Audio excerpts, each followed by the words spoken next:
अपने कार्यकाल में पहले जब 6 मेडिकल कॉलेज पूरे देश में दिए तो बस्ती में उन्होंने मेडिकल कॉलेज दिया। बस्ती से पहली बार कोई ट्रेन बन करके चली तो मोदी जी के कार्यकाल में चली। बस्ती में बहुत बड़ा ऑडिटोरियम बना तो मोदी जी और हरीश जी के कार्यकाल में बना। बस्ती में बखौड़ा का श्रीमीनार मोदी जी के नाते हमारी सीमाएं सुरक्षित है। पहले क्या होता था कि हमारे देश के सवालों के खून पसीने से, मेहनत से, परिश्रम से, बलिदान से मोदी जी के नेतृत्व में भगवान राम का भव्य मंदिर बन करके तैयार हो गया है। एक वो सरकार है जिन्होंने राम का मंदिर बनवाया, दूसरे वो लोग हैं जिन्होंने पूज्य महाराज जी जिंदाबाद, पूज्य महाराज जी जिंदाबाद, पूज्य महाराज जी, पूज्य महाराज जी, पूज्य महाराज जी, योगी जी, योगी जी। Bharatiya Janata party, Bharatiya Janata party. आज हम लोगों का सौभाग्य है कि राजा उदय सिंह जी की गरीब बच्चों को पढ़ने के लिए एक इंजीनियरिंग कॉलेज हो जाए।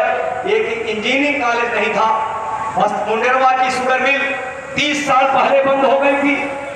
किसानों ने आंदोलन किया था, गोलियां चली थी, 3 किसान शहीद हो गए थे, लेकिन अब तो सपा ने शुरू करा। वंदे वंदे वंदे। महर्षि वशिष्ठ की पावन धरा,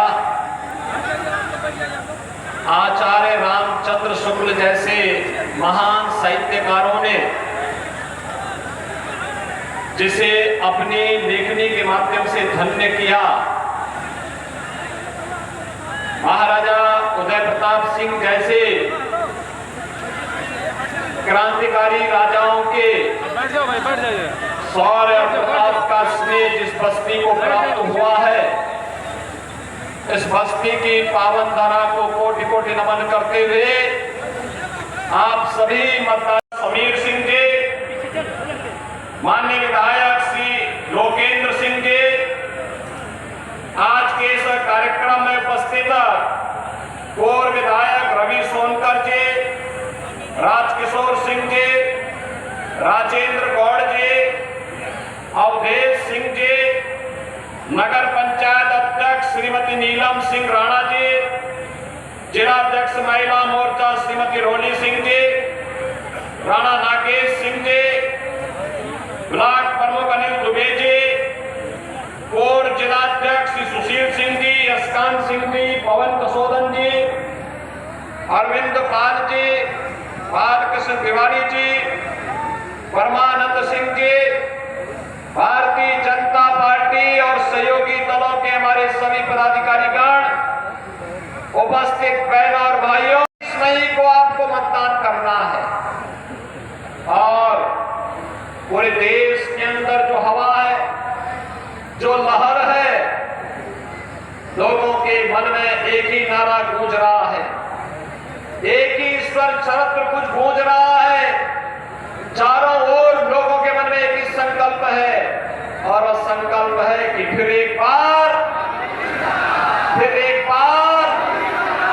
बस्ती की आवाज इतनी जोर होनी चाहिए कि लखनऊ और दिल्ली तक आवाज पहुंच सके। फिर एक बार, अब की बार। बहनों भाइयों, जब हम 400 पार की बात करते हैं तो समाजवादी पार्टी के लोगों को तो चक्कर आने लगता है, क्योंकि सरकार बनाने के लिए चाहिए 273 वोट, 273 सदस्य, संसद सदस्य चुनेंगे, वही पार्टी की सरकार बनेगी। और समाजवादी पार्टी तो मात्र 63 सीट पर भी चुनाव नहीं लड़ पा रही है। तो ये 400 पार की आपके नारे को सुनकर के पूछते हैं कैसे होगा, तो जनता ही उनको जवाब दे देती है। और जनता जनार्दन की जवाब होती है कि जो राम को लाए हैं,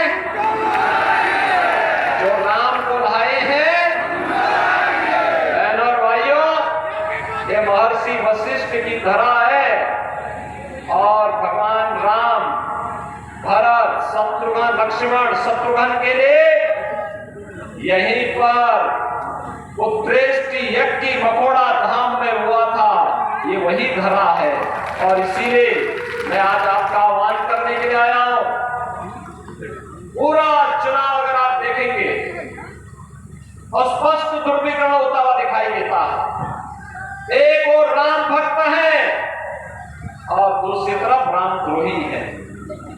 रामद्रोही आतंकवाद के समर्थक, नक्सलवाद के समर्थक, भारत की सुरक्षा में सेंध लगाने वाले, भारत के विकास को बाधित करने वाले, गरीबों के हकों पे डकैती डालने वाले, समाज को जाति के नाम पर आपस में बांटने के षड्यंत्र करने वाले लोग हैं, जिनके मन में देश के प्रति कोई सम्मान का भाव नहीं, आपके प्रति कोई संवेदना का भाव नहीं। इनकी संवेदना आपके प्रति नहीं, राम भक्तों के प्रति नहीं, इनकी संवेदना माफियाओं के प्रति बनती है। बहनों और भाइयों, दूसरी तरफ राम भक्त है। मोदी जी के नेतृत्व में राम भक्त 500 वर्षों का इंतजार समाप्त करके अयोध्या में रामलला को फिर से विराजमान करने का काम करते हैं। राम भक्त आज देश को दुनिया के अंदर सम्मान दिला रहे हैं, भारत की सुरक्षा को पुख्ता कर रहे हैं, आतंकवाद और नक्सलवाद को पूरे हैं। तो अब तो जो कांग्रेस और समाजवादी पार्टी की सरकार के समय बोला जाता था, कोई आतंकी वारदात होती थी, हम कहते थे रे आतंकवाद के खिलाफ कार्रवाई करो, तो ये लोग क्या कहते थे आतंकवादी सीमा पार किए। और अब तो आतिशबाजी भी करते समय कोई पटाखा जोर से फट जाए तो पाकिस्तान पहले सफाई देता, कहता साहब मेरा हाथ नहीं है।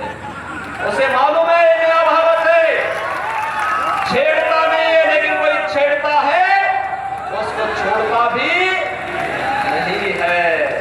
ये नए भारत का दर्शन आज हम सबको हो रहा है। आज देखो विकास भी है, सुरक्षा भी है, सम्मान भी है, हाईवे बन रहे हैं, रेलवे की बेहतरीन सुविधा मिल रही है, 161 मेडिकल कॉलेज का निर्माण हो रहा है, AIIMS, IIT, IIM, IIIT, NIT, world class university का निर्माण हो रहा है और साथ साथ हर घर नल की योजना और नल से शुद्ध पेयजल उपलब्ध कराने की योजना भी क्रियान्वित हो रही है।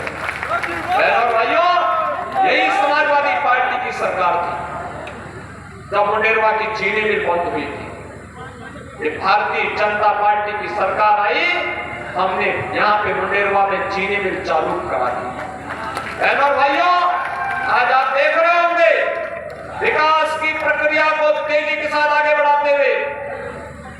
इनके समय में गरीब भूख से मरता था, किसान आत्महत्या करता था, बेटी और व्यापारी सुरक्षित नहीं थी, सर्वत्र अराजकता था, दंगा था, कर्फ्यू था।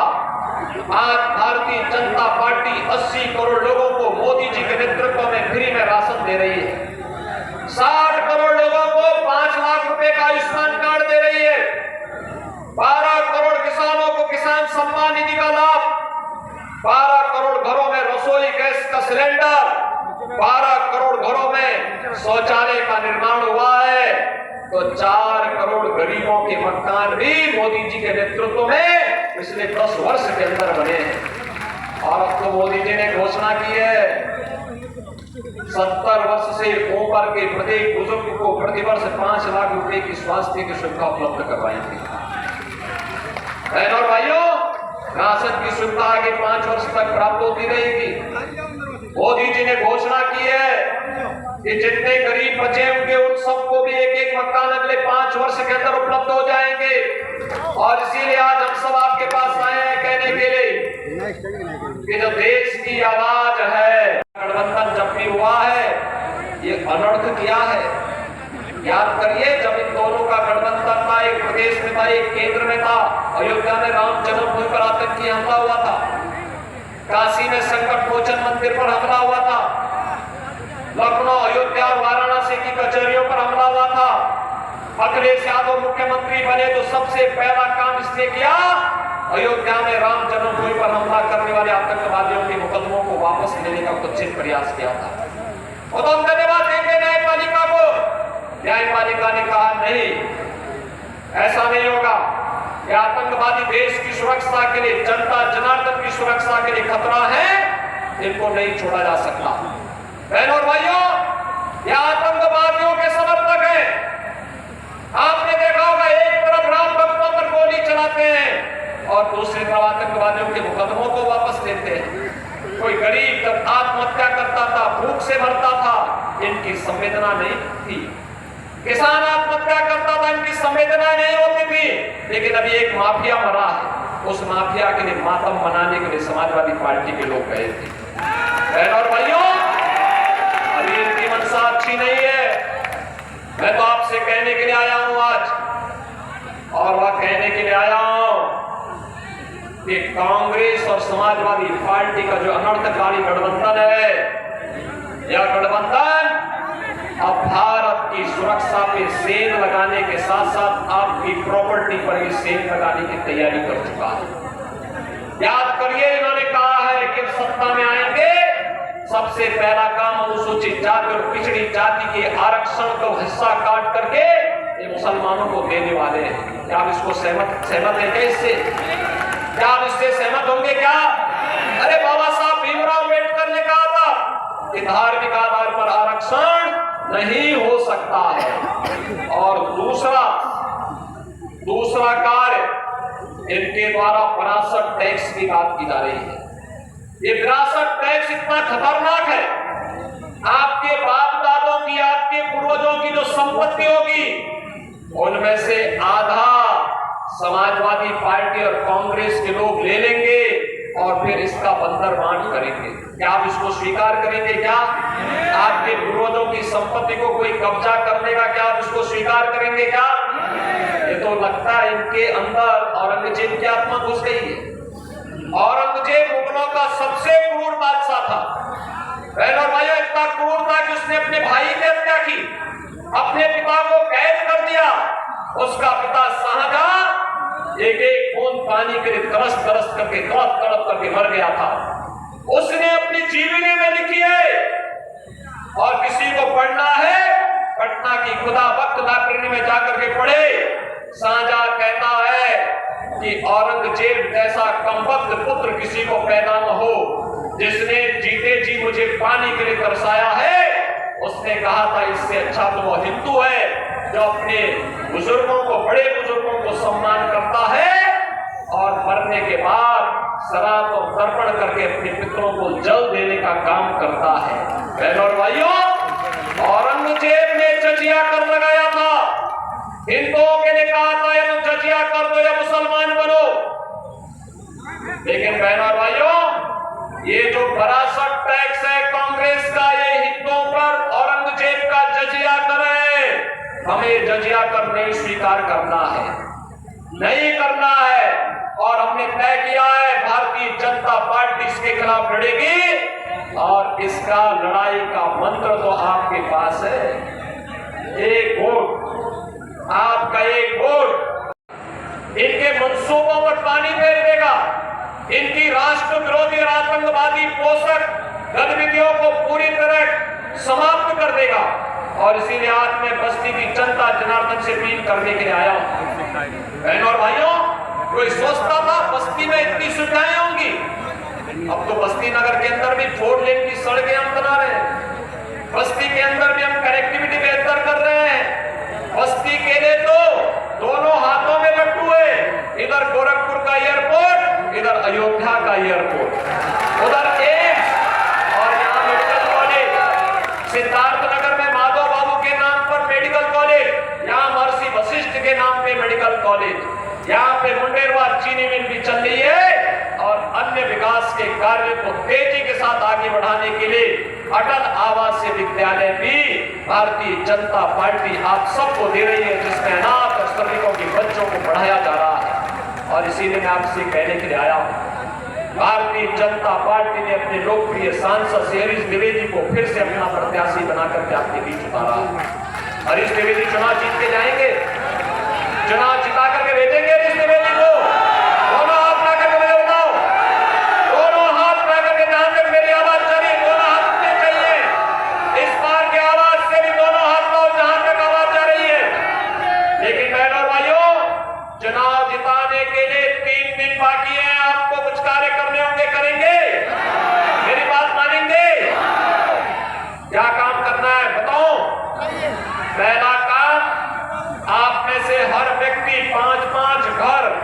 जनसंपर्क करने के लिए जाएगा। उन लोगों को मेरा संदेशा देगा कि राम भक्तों की सरकार फिर से बननी है और जो देश की आवाज है कि जो राम को लाए हैं उनको लाएंगे। इस आवाज के साथ लोगों को जोड़ना, जोड़ेंगे। आप में से हर व्यक्ति 15 घरों में कमल खिलाने का काम करेगा। और चुनाव के दिन उन 15 घरों को मतदान केंद्र में ले जाकर के मतदान कराना है। 10 बजे के अंदर करा देंगे, करेंगे। सभी लोग सहमत हैं? अरे आपसे ज्यादा उत्साह इन माताओं बहनों